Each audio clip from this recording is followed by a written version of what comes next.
Hello दोस्तों, आज हम बात करने वाले एक ऐसा मॉडर्न वेब वल्नरेबिलिटी के बारे में जो आजकल काफी कॉमन होती जा रही है, स्पेशली मोंगोडीबी और फायरबेस जैसे डेटाबेस के लिए, जिसका नाम है NoSQL इंजेक्शन। तो एसक्यूएल इंजेक्शन तो सबने सुना है काफी अच्छे तरह से। इसकी जो पिछली वाली वीडियो थी उसमें मैंने एसक्यूएल इंजेक्शन के बारे में काफी अच्छे तरह से समझाया था। तो अगर वो वीडियो नहीं देखा है तो एसक्यूएल इंजेक्शन का वो वाला वीडियो देख लेना एंड देन जंप होना NoSQL इंजेक्शन में। तो अगर वो वीडियो नहीं भी देखा है तो भी यहाँ पे NoSQL इंजेक्शन की वीडियो ये वाली जो है वो देख सकते हो, आपको कोई प्रॉब्लम नहीं आने वाली है। लेकिन अगर देख ले तो काफी बेटर होगा। तो चलते हैं यहाँ पे। उसके पहले अगर आप साइबर सिक्योरिटी में करियर बनाना चाहते हो या फिर इथिकल हैकिंग सीख रहे हो या फिर बग बाउंटी कर रहे हो तो ये वीडियो आपके लिए काफी इंपॉर्टेंट है, तो ये वीडियो को लास्ट तक देखना।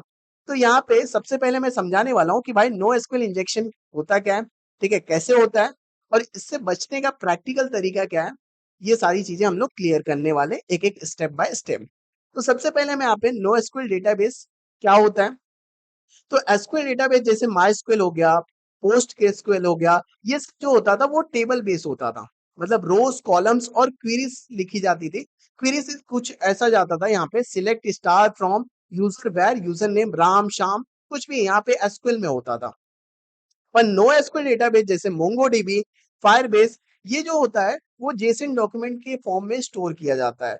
मतलब इसका कुछ डेटा स्ट्रक्चर कुछ ऐसा होता है, अगर मैं देखूं तो यूजर नेम एडमिन पासवर्ड यहाँ पे इस तरह का, ठीक है। अगर और भी देखना है तो यहाँ पे आप देख सकते हो यूजर नेम राम, पासवर्ड 1234, मतलब की और वैल्यू में स्टोर होता है। और जब एप्लीकेशन यूजर लॉग इन करता है, ठीक है, तो बैकएंड क्वेरी करता है कुछ ऐसा, ठीक है, बैकएंड में कुछ ऐसा जाता है db.user.find user name input user name password input password. अब यहाँ पे क्या है, अब यहीं पे तो एक मिस्टेक आ जाती है, ठीक है, यही मिस्टेक है। अब यहाँ पे क्या होगा कि भाई थोड़ा सा मैं यहाँ पे नो एसक्यूएल को और भी ब्रीफ में समझाता हूँ कि भाई नो एसक्यूएल तब होता है जब एप्लीकेशन यूजर इनपुट को बिना वैलिडेशन के डायरेक्टली नो एसक्यूएल क्वेरीज में यूज करता है। यानी अटैकर या फिर हैकर अपने इनपुट के अंदर कुछ स्पेशल ऑपरेटर या फिर जेसन सिंटेक्स डाल देता है, जिससे क्वेरी का जो लॉजिक होता है वो पूरा का पूरा चेंज हो जाता है, सॉरी, ठीक है। एग्जाम्पल ले लो, अगर ऐप बैकएंड में कुछ ऐसा लिखा है db.user.find user name user input password pass input, और अटैकर इनपुट में कुछ ऐसा भेज दे, देख रहे हो यहाँ पे, अगर db.user इस तरह की चीजें भेज दे जो बैकएंड क्वेरी को क्या कर देगा, मैनिपुलेट करेगा, तो अटैकर बिना करेक्ट पासवर्ड के भी क्या कर सकता है, लॉगिन कर सकता है, डेटा निकाल सकता है। इसी वल्नरेबिलिटी का मेन रीजन है इनपुट सैनिटाइज का लैक होना, ठीक है। एप्लीकेशन जो है वो ब्लाइंडली ट्रस्ट कर लेता है यूजर के इनपुट पे। अब यहाँ पे क्यों इतना डेंजरस है, अगर मैं बात करूं कि भाई नो एसक्यूएल इंजेक्शन जो है वो इतना डेंजरस क्यों है, क्योंकि नो एसक्यूएल इंजेक्शन का इम्पैक्ट काफी सीरियस होता है।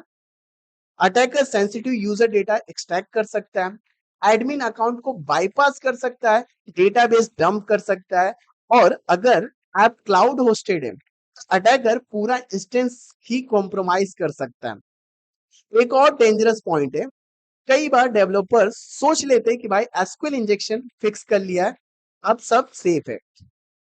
पर जब बैकएंड मोंगोडीबी पे शिफ्ट हो जाए, ठीक है, वही गलती फिर से वो दोबारा हो जाती है, बिकॉज इनपुट वैलिडेशन सही से उन्होंने किया नहीं होता या फिर किया ही नहीं रहता है। अब एक रियल लाइफ एग्जांपल ले लो। सपोज करो एक ई कॉमर्स की वेबसाइट है, ठीक है, जिसमें login API user name Ram है और पासवर्ड 12345 है। सर्वर पे कुछ ऐसा लिखे जाएगा यहाँ पे, db.user.find user name input dot user name and then password input dot password, तो इस तरह का जाएगा। अब अगर इनपुट सैनिटाइज नहीं हुआ तो अटैकर या फिर हैकर कुछ ऐसा डेटा भेज सकता है जो क्या करेगा, यहाँ पे बैकएंड को क्या कर देगा, कंफ्यूज कर देगा। ये क्या करेगा, बैकएंड को कंफ्यूज कर देगा।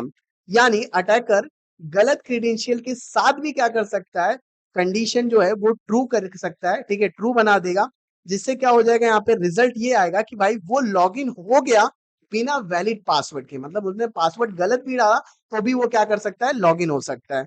इसीलिए नो एसक्यूएल इंजेक्शन को हम लाइट वेट वल्नरेबिलिटी नहीं समझ सकते, कि भाई सिंपल नहीं समझ सकते कि भाई इसको हल्के में ले लिया। इसका इम्पैक्ट जो होता है वो रियल वर्ल्ड सिनेरियो में बहुत बड़ा होता है। अब यहाँ पे हाउ टू प्रिवेंट इट, मतलब कैसे प्रिवेंट कर सकते हैं। अब देखो प्रिवेंट करने का तरीका आप देखना है तो यहाँ पे प्रिवेंट करने का तरीका भी है। पहला ये है कि भाई अगर हमें प्रिवेंट करना है तो सबसे पहला करो कि भाई इनपुट वैलिडेशन लगा दो कि यूजर के इनपुट में एक्सपेक्टेड डेटा टाइप और फॉर्मेट स्ट्रिक्टली वैलिडेट करो कि भाई यूजर क्या डालना है। पैरामीटराइज क्वेरीज ओआरएम यूज करो, जैसे मोंगोडीबी में मैंगूज या ओआरएम यूज करना से डायरेक्टली क्वेरी मैनिपुलेशन अवॉइड होता है। ठीक है, फिर यहाँ पे स्केप कर सकते हैं स्पेशल कैरेक्टर्स को, जैसे यूजर इनपुट में आने वाला जो स्पेशल कैरेक्टर होता है $any $GT, ठीक है, नॉट इज इक्वल टू, इस तरह की चीजें को क्या करे, स्केप करे या फिर ब्लॉक करे। लीस्ट प्रिविलेज एक्सेस रखो, मतलब परमिशन हर जगह नहीं डालो। ठीक है, डेटाबेस यूजर को लिमिटेड परमिशन दो, डेवलपर्स अकाउंट और ऐप अकाउंट को अलग होने चाहिए। ठीक है, इस तरह का क्या करो, डिवाइडेड करो। फिफ्थ क्या है कि भाई सिक्योरिटी टेस्टिंग एंड बीएपीटी कराओ, मतलब regularly no SQL specific test run करो, बबसूट एक्सटेंशन और मैनुअल वैलिडेशन कर सकते हो। ठीक है, ये सारे पॉइंट्स को अगर हम करते हैं, ठीक है, तो हमारा जो रहेगा वो नोएसक्यूएल से बचे रहेंगे। तो दोस्तों ये था वीडियो जिसमें मैंने काफी अच्छी तरह से नोएसक्यूएल इंजेक्शन के बारे में काफी अच्छी तरह से सारी चीजें समझाई। अगर वीडियो समझ आया तो लाइक कर देना, पसंद आया तो भी लाइक कर देना, शेयर कर देना एंड कमेंट में लिखना फुल वीडियो जिसमें मैं प्रैक्टिकल दिखाऊं। ठीक है, अगर आपको प्रैक्टिकल चाहिए तो इसकी जो नेक्स्ट वीडियो है वो प्रैक्टिकल लेके आऊंगा, अगर आप यहाँ पे कमेंट में प्रैक्टिकल लिखते हो। और यहाँ पे कमेंट में बताना कि भाई आपको वीडियो पसंद आई है या फिर नहीं आई है। मिलते हैं इसकी नेक्स्ट वीडियो में, तब तक के लिए स्टे सेफ, स्टे सिक्योर।